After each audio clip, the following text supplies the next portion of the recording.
Hello दोस्तों, स्वागत है आपका हमारे यूट्यूब चैनल कॉमिक फ़ैन पर। चलिए दोस्तों, शुरू करते हैं कॉमिक्स गुरु भोकाल का दूसरा भाग। ये देखो, तुरीन तुरीन, सुनते सुनते कान पक गए।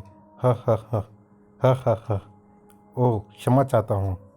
अब शीघ्रता से फलों का ये रस ग्रहण करो और बताओ कि कौन है तुरीन। आत्मविश्वास का संबल साथ हो तो व्यक्ति बड़े बड़े समुद्र भी लांघ जाता है, ऊंचे ऊंचे पहाड़ भी चढ़ जाता है। तुरीन के विषय में हमें बताओ पुत्र। तुरीन मेरी पत्नी थी। उसकी कोख में मातृत्व का बीज पड़ चुका था, किंतु एक षड्यंत्र के पश्चात मुझे उसकी मृत्यु की सूचना प्राप्त हुई। किंतु मेरा रोम रोम आज भी उसकी उपस्थिति को हर क्षण अपने चहु ओर महसूस करता है। भला ये कैसे संभव है कि भोकाल जीवित हो और तुरीन मर चुकी हो। भोकाल एवं तुरीन की सांसें अलग नहीं है गुरुराज भाटी की। सोचता हूँ तो अजन्मे शिशु की किलकारियाँ मेरे मनोमस्तिष्क को आज भी गुदगुदाती है। मैं भावविवल एवं व्याकुल हो उठता हूँ। ऐसा प्रतीत होता है मानो दूर कहीं से वायु तुरीन के अनाथ प्रेम की बांध गंध लेकर मेरी नासिकाओं में प्रवेश करती है और मस्तिष्क में पहुंचकर उसे सम्मोहित करती हुई सीधे मेरे हृदय में उतर जाती है। कान जैसे उसका स्वर सुनने लगते हैं, जिह्वा अनायास ही उसका नाम पुकार उठती है और मैं विक्षिप्तों के समान पुकार उठता हूँ, तुरीन तुरीन तुरीन। आ उफ। ओ नहीं, रोगों से दुर्बल तुम्हारा मस्तिष्क भावनाओं के आवेग का भार नहीं झेल पा रहा है। तुम विश्राम करो भोकाल, तुम विश्राम करो। मैं तुमसे वादा करता हूँ भोकाल, यदि तुम्हारी पत्नी तुरीन जीवित है तो वह संसार के किसी भी कोने में क्यों ना हो, मैं उसे अपनी यौगिक शक्तियों के बल पर खोज निकालूंगा। और ये कोबी का वायदा है मित्र भोकाल। संकटों के चाहे कितने भी समुद्र लागने पड़े, चाहे हजारों पर्वतों को सीने चीरने पड़े, यदि तुरीन है तो अपनी जान देकर भी कोबी उस स्थान से तुम्हारी तुरीन को लाएगा। उफ, मुझे ऐसा लग रहा है जैसे जीवन पुनः मेरे रगों में दोगुनी रफ्तार के साथ संचार कर रहा है। अरे, तुम फिर उठ गए। सुना नहीं गुरुराज भाटिकी ने कहा था कि तुम्हें सख्त विश्राम की आवश्यकता है। अधिक व निरंतर विश्राम रोग के एहसास को और बढ़ाता है मित्र को भी। तो फिर ठीक है, जब तक मैं अपनी यौगिक साधना पूर्ण करूं तब तक तुम किसी भी व्यूह रचना को समझने, उसमें प्रवेश करने और उस व्यूह रचना को तोड़ने की कला मेरे शिष्य कोबी को सिखाओ। आपके सम्मुख मेरी भला क्या बिसात जो मैं आपके शिष्यों को कुछ सिखाऊं। वृक्ष चाहे कितना ही विराट विशाल सही, किंतु पौधा उसके बीज की क्षमताओं के अनुसार फलता और फूलता है। किंतु यदि कोई माली चाहे तो उसकी क्षमताओं व गुणों में वृद्धि करके उसे और अधिक हरा भरा बना सकता है। तुम मेरा आशय समझ गए होंगे। यदि ऐसी बात है तो मैं तैयार हूँ। तो फिर क्षणिक रुको, पहले अपने गुरु के चरण स्पर्श कर लूँ। इसका तात्पर्य यह है कि मैं एक शिष्य की श्रद्धा भावना मन में लिए आपकी विद्या को ग्रहण करने के लिए तैयार हूँ गुरु भोकाल। मित्र भी मित्र को सिखा सकता है। तो फिर ठीक है, तुम मित्र बनकर सिखाओ, मैं शिष्य बनकर सीखूंगा। गुरुराज भाटी की यौगिक शक्तियों के बल पर तुरीन की खोज में जुट गए थे और भोकाल को भी को व्यूह रचनाओं के अद्भुत संसार से परिचित करा रहा था। व्यूह में फंसा शिकार उस कीड़े के समान होता है जिस पर हर शिकारी की गिद्ध दृष्टि लगी होती है। सप्ताह पश्चात का वह सूर्योदय उम्मीद की रश्मियों में विश्वास की चमक लेकर आया था। पुत्र भोकाल, तुम्हारे लिए अत्यंत प्रसन्नता भरा समाचार है। गुरु भोकाल, समाचार सुनने के लिए हमें इस ढूंढ से उतरकर नदी की तेज धारा को पार कर किनारे पर पहुंचना होगा। मैं तुम्हें व्यू रचना का एक और सबक सिखा रहा था कि संकट के बीच धैर्य का कितना महत्व होता है। तीव्र यार, मैं ठूठ छोड़ने पर प्रचंड धारा तुम्हें ले डूबेगी। वो देखो, राह निकल आई। कभी कभी किनारे पर खड़े तने सा वृक्ष इत्यादि नदी के जल में बहते हुए धारा के बीच आ निकलते हैं। तीव्र धारा में बहता तना गुलुप धारा से निकलने का प्रशस्त मार्ग हो सकता है। तना इन चट्टानों में अटक गया है। यहाँ से हम इन चट्टानों पर चढ़कर और अपनी क्षमताओं का प्रयोग करके बाहर जा सकते हैं, क्योंकि यहाँ पर धारा का वेग अपेक्षाकृत सीन है। भोकाल, तुम तो नदी की चौड़ी धारा को पार कर उस तरफ पहुँच गए, मगर मैं इतनी लंबी छलांग कैसे लगाऊं। अपनी क्षमताओं को पहचानो को भी। तुम एक भेड़िया हो और भेड़िया चाहे तो लंबी छलांग लगाने में हिरन को भी मात दे सकता है। ये बात। जय गुरु भोकाल, हे भेड़िया देवता मदद। आहा मरा। मूर्ख को भी गधा का आह्वान क्यों किया? वो मारा। मित्र को भी तुमने कर दिखाया। चट्टान से किनारे पर कूदने की क्षमता बढ़ाने के लिए मैंने तो भेड़िया देवता का उच्चारण किया था। गुरुराज भाटिकी, मुझे क्या पता था कि हाथ में गदा आ जाएगी। कोई भयंकर संकट पड़ने पर भी अभी गदा का आह्वान मत करना, क्योंकि मैं समझ चुका हूँ कि तुम्हारी कलाइयाँ भेड़िया देवता की दिव्य एवं प्रचंड प्रलयंकारी गदा को धारण करने में अभी अक्षम है। तुम्हारी कलाइयों में गदा को उठा पाने की क्षमता विकसित करने में मुझे अभी कुछ और उपाय करने होंगे। गुरुराज भाटिकी को कोबी में कुछ शक्तियों को और अधिक विकसित करने का समय चाहिए था। शुक्र है गदा की मार के कारण तुम बीच धार में नुकीली चट्टानों पर नहीं गिरे। गुरुराज भाटिकी, आप कुछ कह रहे थे जो उस वक्त जल के तीव्र शोर के कारण हम सुन नहीं पाए। सुनोगे तो प्रसन्नता से उछल पड़ोगे भोकाल। तुम्हारी पत्नी तुरीन के जीवित होने के संकेत प्राप्त हुए हैं। क्या? क्या सचमुच गुरुराज भाटिकी? ओह, ये मैं क्या कह गया। आपकी योगिक क्षमताओं पर संदेह किया मैंने। प्रसन्नता के आवेश में ऐसा होता है भोकाल। उत्तर की ओर करावली की पहाड़ियों के समीप मुझे तुरीन के होने के संकेत मिले हैं, किंतु शायद वो किसी सुरक्षा कवच में कैद है, जिस कारण मैं तुरीन से मानसिक संपर्क स्थापित नहीं कर सका।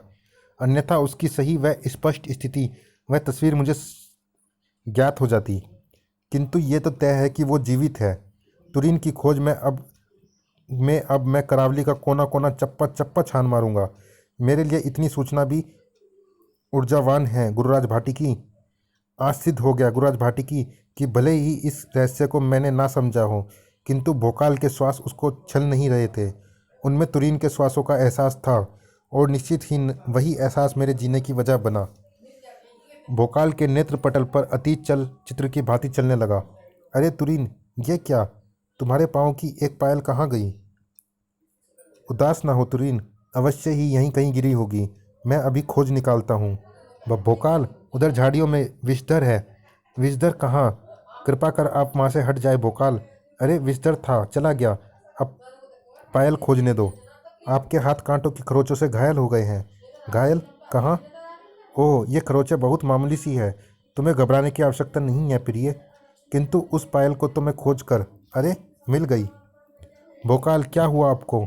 आह, उफ, आपके मुंह से तो झाग निकल रहे हैं। तुम व्यर्थ चिंता। सर्प दंश के चिन्ह। भोकाल को सर्प ने डसा है। नहीं, इस विष को यदि प्राण लेने हैं तो मेरे लेंगे। तुरीन मानो सारा विष चूस निकालना चाहती थी। सही समय के उपचार से बच सके दोनों के प्राण। तुरीन ने भोकाल के पांव से काफ़ी सारा विष चूस चूस कर उगल दिया था। इसी कारण प्राण बच सके भोकाल के, अन्यथा विष अत्यंत खतरनाक था। कुछ भी अहित हो सकता था। फिर उफ भोकाल, तुम्हें कांटों की खरोचों और सब दर्द तक का भी पता नहीं चला? सचमुच पता नहीं चला? मेरे जहन पर केवल तुम्हारी खोई हुई पायल को खोजने का जुनून सवार था, किंतु एक पायल के लिए? ओह भोकाल, ये दीवानापन है। मुझे फिक्र नहीं, प्रेम दीवानगी का ही दूसरा नाम है तुरीन। मुझे ऐसे दीवाने प्रेम की आवश्यकता नहीं जिसमें जान पर बन आए। प्रेम में ऐसी दीवानगी ने ही तो मेरे प्राणों की रक्षा की है। वो प्रेम की दीवानगी ही तो थी जिसके वशीभूत होकर तुमने सर्पदंश के विष को अपनी जान की परवाह न करते हुए भी स्वयं चूसना आरंभ कर दिया था। एक पायल को खोजने में तुम सारा संसार भुला बैठे, और यदि किसी दिन मैं स्वयं खो गई तो तुम्हें अपनी सांसों में खोजूंगा। गुरुराज भाटिकी ने झकझोर कर भोकाल के अतीत की यादों से बाहर निकाला। भोकाल, कहाँ खो गए? मैंने तुरीन की ऐसी आशंका पर उससे कहा था गुरुराज भाटिकी कि यदि वो खो गई तो मैं उसे अपनी सांसों में खोजूंगा, किंतु मैं ऐसा न कर सका। शायद तुरीन से सच्चा प्रेम नहीं किया था मैंने। अपनी तीनों पत्नियों में तुरीन से ही सच्चा प्रेम किया है तुमने, क्योंकि हृदय, जुबान और जेहन में बसा प्रेम ही सच्चा प्रेम होता है, और तुरीन नाम तुम्हारे हृदय, जुबान व जेहन में बसा है। हाँ, इस नाम पर तुरीन की मृत्यु शब्द के खौफ की जो धूल जमा हो गई थी, उसे शायद तुम्हारी दोनों पत्नियों की उपस्थिति में हटने का अवसर नहीं मिला। अब वो धूल हट व छट चुकी है। दृष्टा की क्षमा चाहता हूँ, किंतु गुरुराज, आपने बिना किसी विशेष जानकारी के तुरीन का पता कैसे लगाया? ये सच है कि तुमने मुझे तुरीन के विषय में कुछ नहीं बताया, किंतु तुम्हारा मस्तिष्क तो उसके विषय में जानता है। मैंने तुम्हारे मस्तिष्क की स्नायु ऊर्जा को ग्रहण कर उसे गुप्तचर की तरह पृथ्वी के प्रत्येक हिस्से में दौड़ाया, ताकि यदि तुरीन पृथ्वी पर कहीं जीवित हो तो वे स्नायु ऊर्जा सीधे जाकर तुरीन से मानसिक संपर्क साध ले। तुम्हारे मस्तिष्क की स्नायु ऊर्जा करावली की पहाड़ियों में जाकर रुक गई, अन्यथा वो गतिमान रहती। इसका अर्थ ये हुआ कि तुरीन वहीं कहीं पर है। तो मुझे आज्ञा दे गुरुराज, मैं उत्तर में स्थित करावली पहाड़ियों के कण कण में अपनी तुरीन को ढूंढूंगा।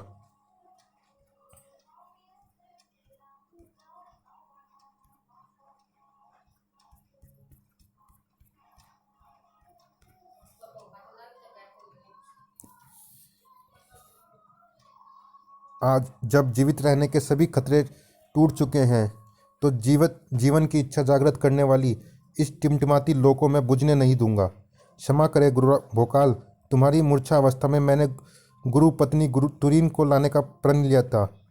क्या तुम चाहते हो कि तुम्हारे शिष्य का प्रण झूठा साबित हो? ये तुम क्या कह रहे हो कोबी?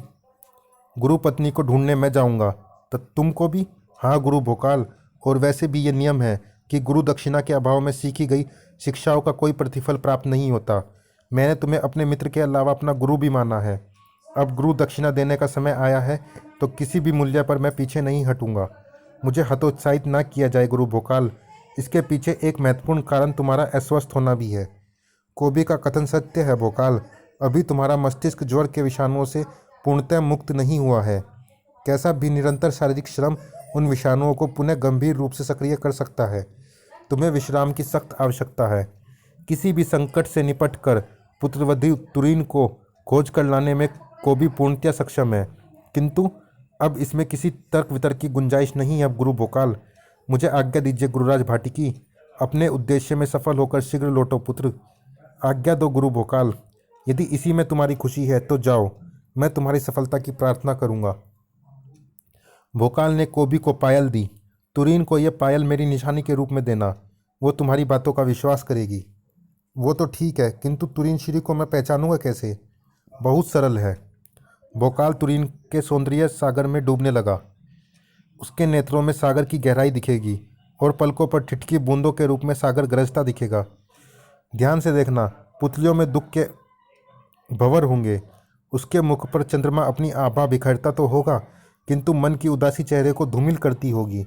उसके चेहरों लहराते केशों में झरने सी पवित्रता महसूस होती होगी, मगर कुछ वे लटें उलझी भी होंगी जिन्हें भोकाल सुलझाया करता था।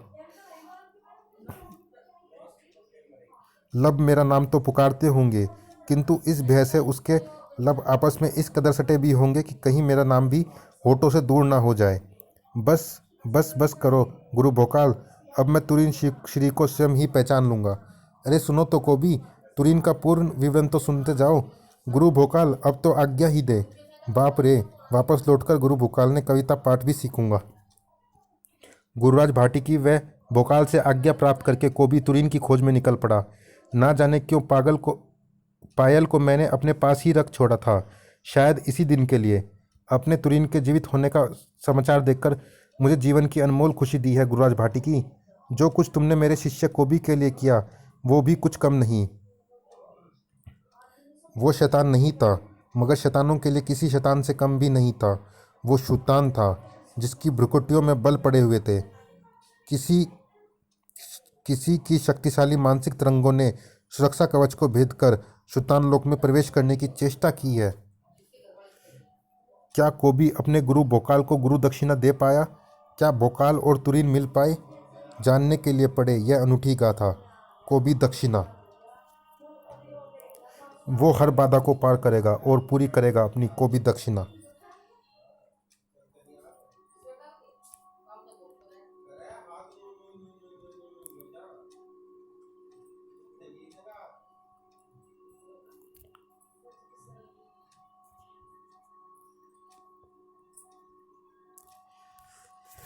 चलिए दोस्तों, इस भाग में इतना ही।